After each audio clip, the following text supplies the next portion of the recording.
Yo, yo, what's up, y'all? What's up, yo? We back for another episode of Okoye Knows Boxing. Shout out to all y'all that joined in last time. I was like not only tipsy but tired. It was in the middle of the night, so I did my best to give y'all the best play-by-play I could. And I think I stayed on for like an hour and some change, man. But we're gonna cut this one a little short, obviously, because it's Tuesday night. We got other content to do for my other channel. Speaking of which, those of you who are joining me from Okoye Media, make sure you follow Okoye Knows Boxing on YouTube. Just type in Okoye Knows Boxing and you'll see the page come up. Make sure you guys subscribe now. Take a moment to do that. I'll repeat that in a couple of moments just so you guys all know. But I expect to see all y'all there, man. Troy Dudley, you've been following me a while. Get over there. Dax on. I mean, you like a moderator by now, man. He said send Jalen Carter to prison. God damn. Warnock Spoo, go ahead over there. Make sure you guys follow that channel. That's the reason I'm going live from both so that you guys can spill over who those of you who actually like boxing, who already know who I am. Mike Hayes, what up though? There's a lot of y'all in here, man, that's new to my boxing prowess. So you'll get an understanding for what we're talking about. But I'll let a few of you join in for a second and then we going, man. Warnock said my Philly brother. What's up, man? So you must be somewhere around here. I'm a Jerseyite now, man. Like I think I'm uppity. I moved to Jersey last November and I ain't never come. Remember Harlem Nights where he said, yeah, put your mother on. It's me. Hey honey, it's me. I'm never coming home. That's me, man. I ain't never going back to Philly, man. I'll stay right here. I'll drive to Philly when it's time to do business. Like every day I'm there, but I don't want to live there no more, man. None for me. I like driving around with no guns. It's fun. You know what I'm saying? But let's get right into it, man. As you guys know, we watched the classic fight, a legendary fight Saturday when Terence Crawford took apart one of the best fighters that we thought pound for pound in the game in Canelo Alvarez. And that makes you think about the pound for pound rankings for real, because Canelo was deemed like one of the guys that you could argue like he up there, right? And Crawford made him look like he wasn't even supposed to be in the same ring, you know? And that speaks to a lot, man. Pat 1984, what's up with you, Brody? But that speaks to a lot. It just tells you that Crawford's game is on a level that a lot of us didn't respect, and it's not anyone's fault in particular, right? When you look at a guy who was protected kind of like by top rank, where there's always been, and if you're not privy to it, if you're a casual fan, and I don't say that with any pun intended, but if you are a casual fan, you'll realize that there are cold wars that go on in boxing, okay? And those cold wars lead to certain fighters not being able to fight each other. But getting into that fight and seeing that Crawford was able in the beginning, he established himself as a southpaw from the first bell. He said his coaches told him to do that. And what that did was create an angle advantage early in the fight, which made Canelo kind of chase Crawford for most of the fight. I got a gnat in my face, but he kind of chased Crawford for most of the fight, especially in the beginning. First 4 rounds, I thought that Canelo was landing the harder shots, but to the body. He hadn't landed to the head yet. But the shots to the body, which I thought was smart, invest in the body so you can slow the guy down and he'll stand in front of you late. The only gamble was if you don't incur any damage while doing that, if you're Canelo, then you're fresh going into the second half of the fight, right? So then when Crawford's wearing down and standing in front of you, you can still bang on him. You hit him on his arms, you hit him everywhere, and you can kind of slow the guy down.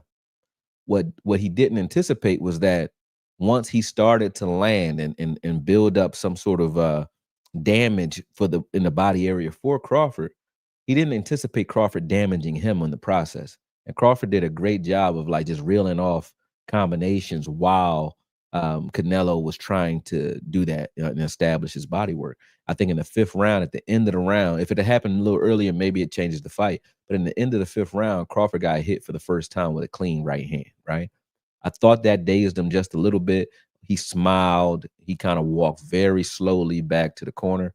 And I thought he's trying to make sure he doesn't wobble so that he doesn't appear to be hurt. He's hurt just a little bit. I don't think he was, stunned to the degree that he could have went down or anything, but I know he felt that shot. And his attitude, anybody who watches Crawford knows that his attitude after that shot tells you everything you need to know. In the beginning of the sixth round, he jumped on Canelo like a whirlwind. And when he did that, I don't think Canelo was prepared for him to go up in activity. He thought that this was the pace that we're fighting at. Crawford's going to move, fight off his back foot, kind of box, but he's kind of like playing it safe. He doesn't want to really get into an exchange. But then in the 6th round, Crawford came out and hit Canelo with everything he had in the very beginning of the round. And I don't think the fight was the same since then. Once he did that to Canelo, that was like a mid-tier level. That wasn't even his max. From between round 6 and 9, Crawford, you can say who won each round. I don't know, because those were the closer rounds were early in the fight, right?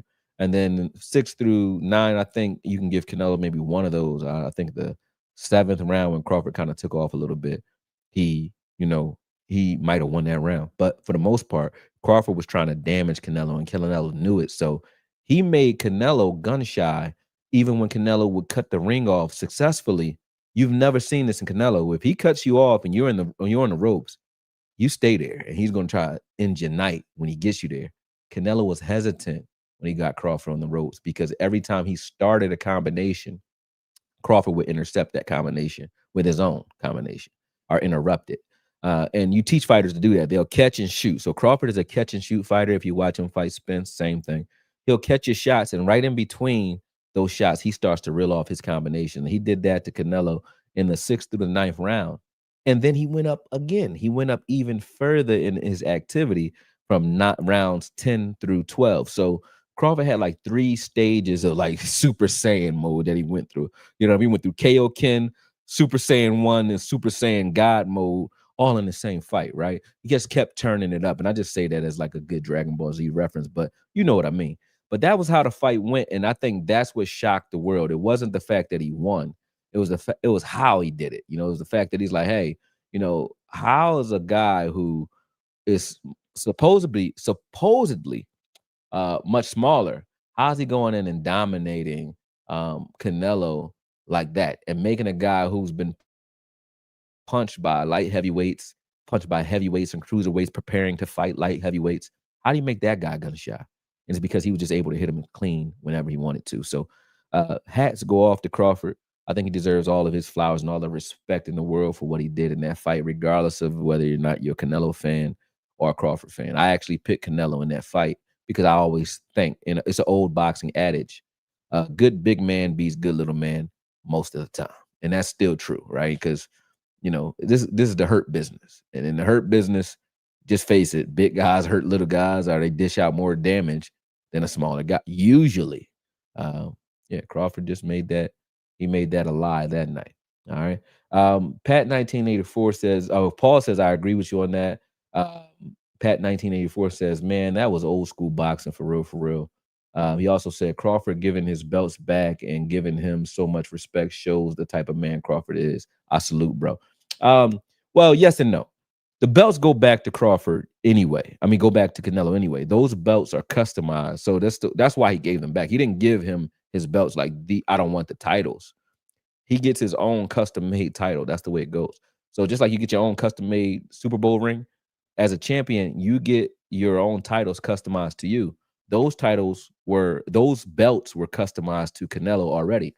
So Crawford took his titles, the belts themselves, the physical attributes, the physical specimen, they don't mean anything to him. So he gave those back. Okay, so yeah, he did. But it's still him actually being the guy to deliver them was a very kind gesture. You're right. Crawford has seen every punch and knows how to throw every punch from any angle. Pretty true. If you're talking about at this point though, after we all know what happened, right? But everybody's asking the question everybody wants to know is, what's next for Crawford? I mean, we can speculate. A lot of people want to see him fight Jaron Ennis. I would want to see him to fight Jaron Ennis. And everybody does this when a fighter gets to this upper echelon level, what I call the money level, right? I was just talking about this backstage. It's funny because they started talking. They just hit the mic and I was on mute. And the first thing I heard when we were doing the title was like, what's next for Crawford? So I thought they were asking me the question. So I kind of just went through this backstage with the producers and everybody, right? So it was fun. But what's next for Crawford, in my opinion, like he's at a point where he's reached that money status, right? And historically in boxing, this happens. It's like a torch, an unspoken torch that's passed to a boxer who beats the money guy, right? If you're the money guy and you lose to a guy, that guy, if he has anything in as far as skill or charisma, he becomes the money guy. You remember when De La Hoya was that guy, right?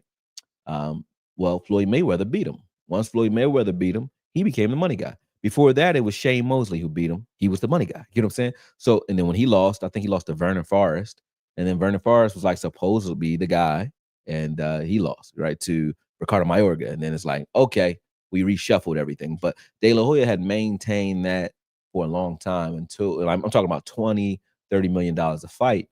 And everybody wanted to fight him because of that, right? And then Floyd took the torch. Well, that torch had got passed around after that. Like Gervonta is one of those guys. In the heavyweight ranks, is always money, but Gervonta is one of those guys. And for a long time, Canelo is one of those guys who can basically bless you by fighting you, right? Now that Crawford's beating him the way he beat him, Crawford can now fight almost anybody he wants that's in the top 10 and make 10 to 15 million. So what's next for him is whatever he wants to be next, he can do. And he can either continue his reign if he wants to, fighting guys. And this is what I would do: fight a couple guys that you know are good challenges, but beatable opponents so you can rack up some cash. And then fight, go out if you want to, in glory, in a blaze of glory, and fight Boots at that point. Let Boots mature a little bit. Let him fight a couple guys, and then, try to challenge him at 160 at one point, maybe a year or two down the line if he chooses to fight that long. If he doesn't, if he only has one or two fights left, I think it's obvious. If you want to fight one or two more times, if you can convince Canelo to get back in there for another ass kicking, go get that money and do that. I don't think anybody buys that fight due to the fact that it was so decisive. If you want, and I always say this, there's boxers and then there's prize fighters. Canelo is a boxer, is a fighter, right? A boxer or a fighter, right? So is Crawford. They just fight for the glory of it. Tyson Fury is a prize fighter. I mean, he knows how to cook up a bag. Floyd Mayweather's a prize fighter. He knows how to cook up a bag too. Because if you think about the first fight against Deontay Wilder, what made you watch a trilogy with those two guys? If Tyson Fury goes out and does what he could have done, which is just wash Wilder, because Wilder was just like a 1-2-3 fighter. Very easy to see his punches coming. And no one believes me when I say this, but if you go back and watch the first fight, Tyson Fury was never in any trouble in those fights. Even though he went down twice, he went down because he wanted to, because he's a genius. He was winning the fight on points. He went down twice because no matter how that fight ended, if it was close, you're getting a rematch. So it wasn't going to be close if he doesn't hit the ground. He hit the ground twice. He came up in the last round like the Undertaker. That's what sold the second fight. The second fight, he said, okay, I'm going to win this one, and I'm going to hit you in the head with an egg weight or something, because he dented his head up, right? So everybody's like, glove gate. The glove gate was so popular, we got to see it a third time. And then the third time, what did he do? He made it look like it should have looked from the first fight, which is he ain't supposed to be in the ring with me, right? If he did the third fight and the first fight, it will only be one fight, because you would never buy the second or the third. So there's prize fighters that understand that, how to sell a fight. Mike Tyson's one of those guys. Mike Tyson was much better at selling a fight than he was at actually fighting big fights. Mike Tyson didn't win any big fights. Every big fight he got into, he lost. But he sold the shit out of them. Better than Vandy Holyfield ever could. Better than Lennox Lewis ever could, because those guys are fighters, right? It's a different thing. And if you understand that, they're never going to admit it, but if you understand that, you can see how certain guys become a name. Like Ali was that type of guy. He can sell a fight. You have those types of guys that understand. It's not always because you talk. You have Matthew Saad Muhammad, who was really a great boxer. He's from Philly. Great boxer. But he would choose to sit on the ropes and let you slug on him because he was never in any real trouble. So, well, used to not being, but later in his career start catching up to him. But he would do that because he knew selling blood made it more exciting. We like to see blood. Arturo Gatti sell a hell of a fight without talking, because you knew he'll break his arm in a fight and hit you with the nub, and you like, shit. You know what I mean? So those are two different elements, right? I don't want to get too far off of the Crawford conversation, but Crawford is not a salesman. So he needed this type of status in order to sell fights. His skill has to sell, because he's not going to do it with his mouthpiece or charisma. Well, when you look at what's next, though, like I said, he could do whatever he wants. I want to see him fight Jaron Ennis, but he has the right to fight whoever he wants in between, man. Let me see what you guys are saying about what you guys think is next. Problem is he's 38, though. Yeah, he probably got like maybe 3 fights left, and that is over the course of 2 years. Never know. Depends on how active he wants to be. He said Crawford is. He said I thought everyone knew that. No, everybody doesn't know that. Crawford hand speeding combinations was just too much. Crawford's everything was just too much for Canelo in that fight. Just saying, when I smoke you in the ring, brother Okoye, all I'm giving you is a 2-piece and a biscuit, nothing more, nothing less. Damn, you don't want to come spar me, man. I'm an old man. I'm 42. But I'm trying to tell you, man, these hands still dangerous, man. I still got very fast hands and very good footwork. I'm talking about pros come to me to learn footwork, man. I teach pro fighters how to move in the ring. And that's when I was 270 pounds. I was teaching that. I'm a lean 228 right now, man. You don't want to see me, and I'm coming down. I get down to 200. You can come on, meet me in the gym, man. Meet anywhere you want. I got you. I'll spar you right away, right away. And I'm not even joking. I like sparring. I won't even be mad. I'm the type of guy that thank you for punching me in the face, if you can. It's very hard. I want to see him fight Benavidez. I don't think Benavidez is a good fight for Crawford because, like, listen, certain guys you go up and fight. Roy Jones went up to fight John Ruiz because it was John Ruiz. He wouldn't have went up to fight Mike Tyson. You know what I'm saying? Crawford went up to fight Canelo because Canelo can't move, and he's not as dangerous as you might think. Benavidez, shit, that's a Gatling gun with a wall with a Gatling gun on it. You can't move him, can't hurt him really, can't really outbox him because he trains like James Toney used to train, meaning he doesn't do a lot of bag work. He doesn't do a lot of running. He just spars as his training. So he's always sharp. His timing is always there, and he hits hard. And he's at 60 below 168 to 160. He's too dangerous. I wouldn't fight him if I was Crawford. That's dumb money. That's selling blood. You know what I mean? So I just wouldn't do that, man. But for me, I can hear what a lot of you guys are saying, and I understand. But no, he's not gonna fight Tank. He's not gonna fight any of the dream matches that you guys come up with. I think he's gonna fight guys that, like maybe one of the Charlo brothers. He might fight those guys. There's a lot of fights at 60 and 54 that he doesn't want to go back down to 54 though. But there's a lot of fights at 60 that he can entertain. And I think realistically, it's going to be guys that are in the top 10 that he thinks he can beat because he's going to make, like I said, 7 to 10 million for those fights. And then he's gonna either ride off into the sunset off of that with some money in his pocket, or he's gonna take one more big risk. And I think that big risk before he leaves will probably be Jaron Ennis if Jaron Ennis chooses in a year to jump up to 160 and face him. If that doesn't happen, who knows what they do next, man? Who knows? But I enjoyed that fight. It was much needed. Much needed. He said, ha ha ha, I seen you do the cha-cha slide. That footwork is not like that. Oh man, yo, Pat, come on down, Pat. Come on down, Pat. Let's do it. He said, I want Bud to move to 160, get a belt, sit out a year, let other champs bang it out, and then fight whoever comes out on top. That could happen, you know what I mean? He said, James Toney's the GOAT. He said, I'm 41, 240, 6'3". That don't mean a thing, man. This overhand right to make you what? How tall would you be off the ground? Like 2 feet off the ground? Meaning like you're gonna be asleep on your back. You know what I'm saying?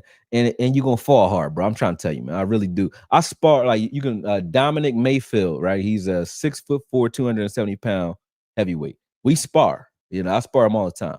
Right. So I spar nothing but heavyweights, even though I'm not supposed to be a heavyweight at all. I was just fat as fuck, but not supposed to be up there. But I spar heavyweights, bro. I really do. He said, nah, Ennis ain't no risk. Philly bias.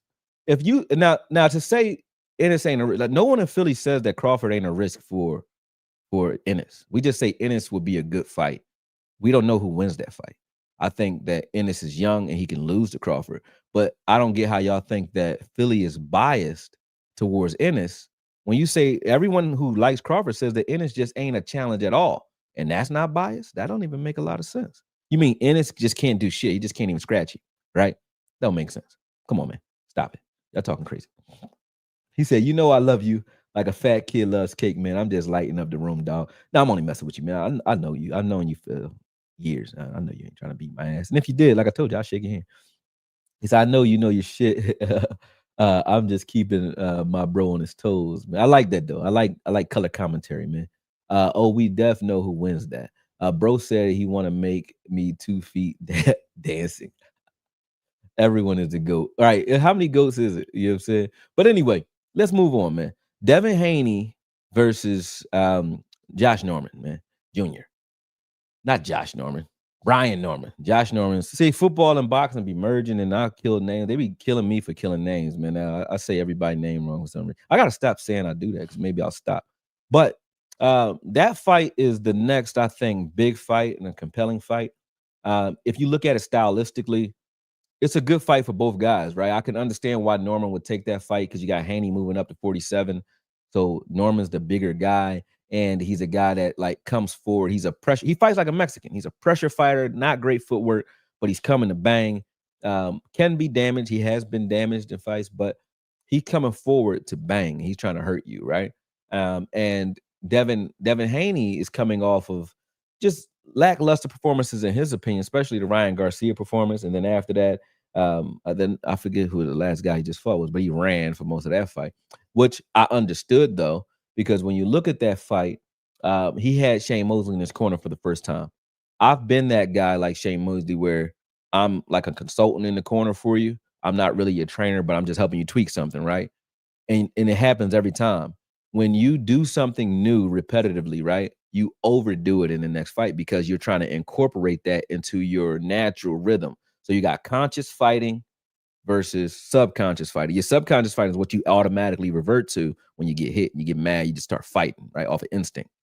But conscious fighting, you're focusing on a thing. And I think he had a hyper focus on footwork because of what happened to him in the Ryan Garcia fight. So because of that, you saw a lot of running from Haney, which made Brian Norman say, I can beat this guy, right? I don't think you'll get that version of Haney versus Brian Norman, though. You're going to get the synergistic version, meaning a guy who has a jab, who fights behind his jab and is tough and will walk you down like Devin Haney's known for doing, plus the guy who can move a little better. He's going to incorporate movement and angles a lot better when he fights Norman. And Devin Haney has one of the best jabs in the business.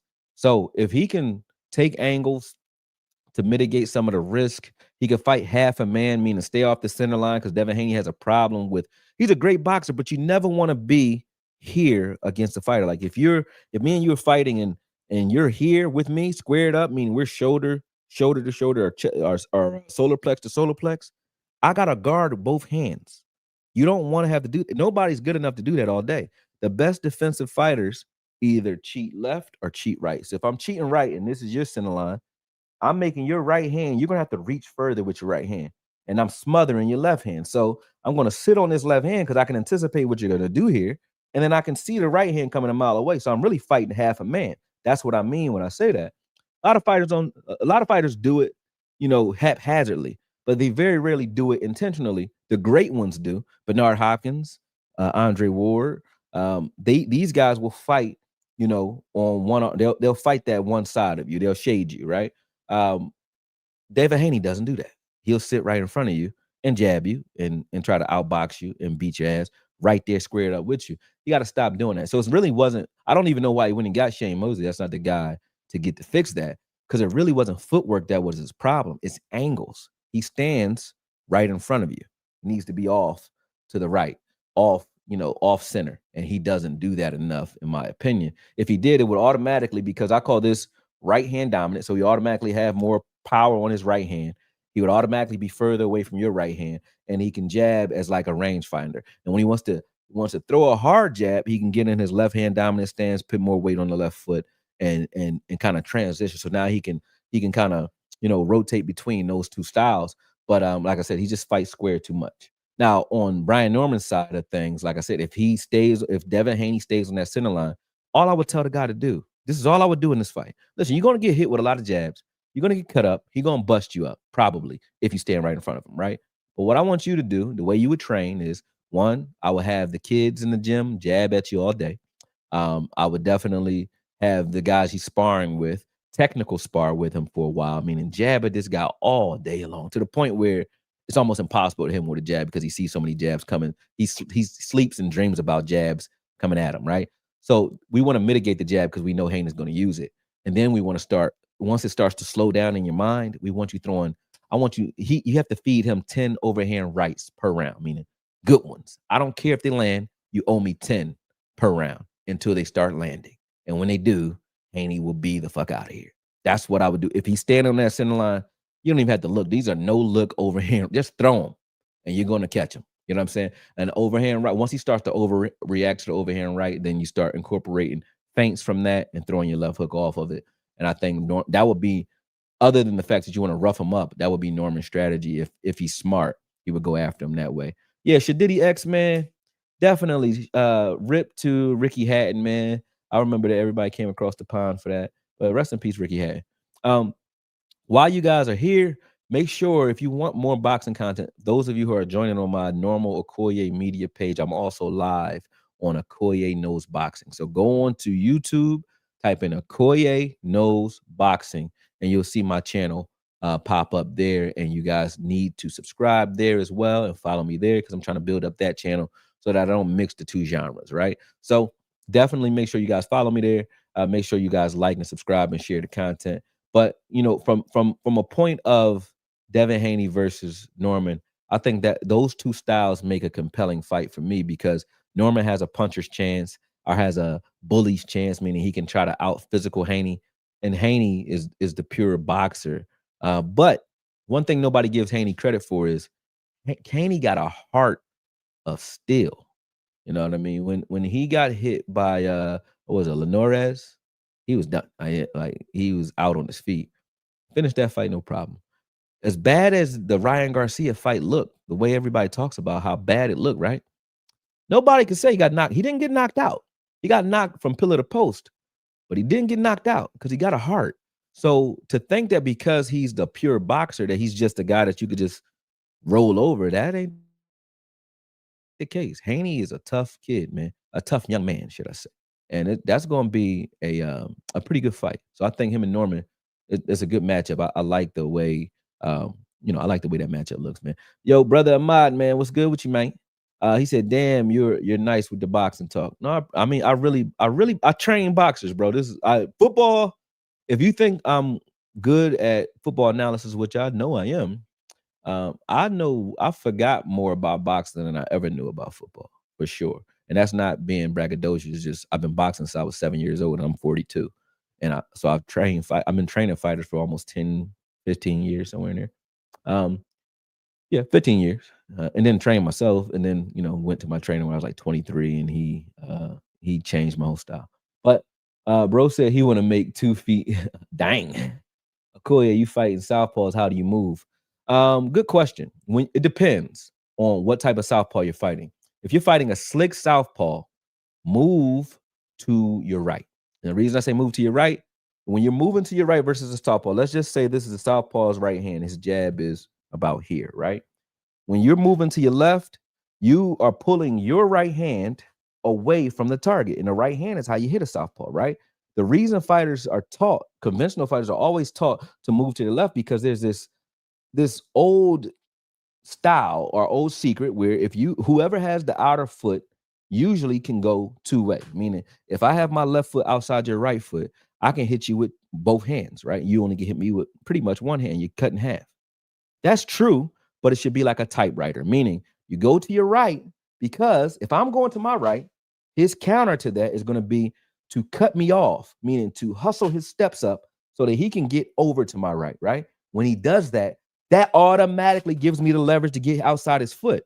But what most conventional fighters do is they try to out leverage him going left. But if I'm going left, he's going right. We're both going to intercept each other's front hand, and we're not going to get anywhere. We're just going to keep pawing at each other's front hand. And then it's just both of us are fighting like one-handed fighters. He's throwing straight lefts, and neither one of us want to lead, because whoever misses their lead right hand or lead left hand, the counters come back off of that. So if I throw a lead right hand at a southpaw and I miss, when I'm coming back, I got to watch myself, because when I'm coming back across, I can get hit with anything off that. If you watch Paul Williams versus Sergio Martinez, even though I think both of those guys are southpaws in that fight, but if you watch him in that fight, when he throws, he just overextends on the punch, and when he's coming back, he gets knocked silly, right?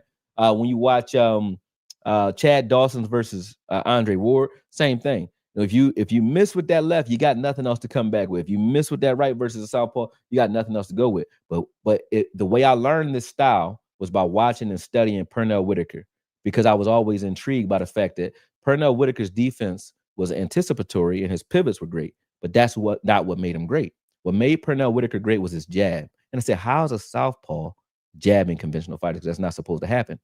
The way he was doing it was he was walking to his left, which is the opposite of the way a southpaw is supposed to walk. He's walking to his left because if he walks to his left against a conventional fighter, he now has room to throw that jab. And then once he throws that jab, he can now walk the direction he's supposed to and get leverage on his left hand. That's how you fight. So doing the reverse works, meaning if you want to jab a southpaw, walk to your right, and now you have an angle to shoot that jab. And now you can, when you shoot that jab, no, you don't have leverage unless he slips inside. You don't have leverage on your right hand, but now you have leverage when you come back across, right? So that's how I teach my guys. Learn how to fight going to your right, skip and L steps, L pivots to your right the whole night. If you could do that, you can jab and fight a southpaw. And it actually works against conventional fighters too, because it keeps you on the outside of their jab rather than the inside where their right hand would be. So when you see guys that can fight going to the right, you know they can really fucking box. They can't do that as a conventional fighter anyway, or a southpaw that can't go left. It's just like a guy who can't dribble with his right or left hand. I look at that and I say, oh, jump on him. You know what I'm saying? So that's how I would fight southpaw. Uh, so with that said, I'm gonna go through a couple of the questions that you have, and then we're gonna wrap it up. But he said, I'm taking the jab, moving to my left, countering off the jab, and they drop that left always. Always. Yeah, southpaw is not used to. They're not truly great defensive fighters always, right? Some of them are, like Tevin Farmer's one. Erzlandi Lara is a great defensive fighter out of the southpaw position. It's a couple guys. Chris Bird used to be pretty good defensively until he met Ika Beyabuchi. Yeah, so there's guys who Pernell Whitaker, like I said before, there's guys who definitely have great defense out of the southpaw position, but most southpaws have the luxury of not having to really learn defense because they have that angle advantage. And when you see those guys, you can always tell a southpaw that isn't as great as you would think when they fight another southpaw that can really fight, right? I'm one of those guys who thinks that Shakur Stevens is good, but not great. When you watch him fight De Los Santos is a southpaw as well, but he can hit. He ran that entire fight because he didn't have an angle advantage against another southpaw.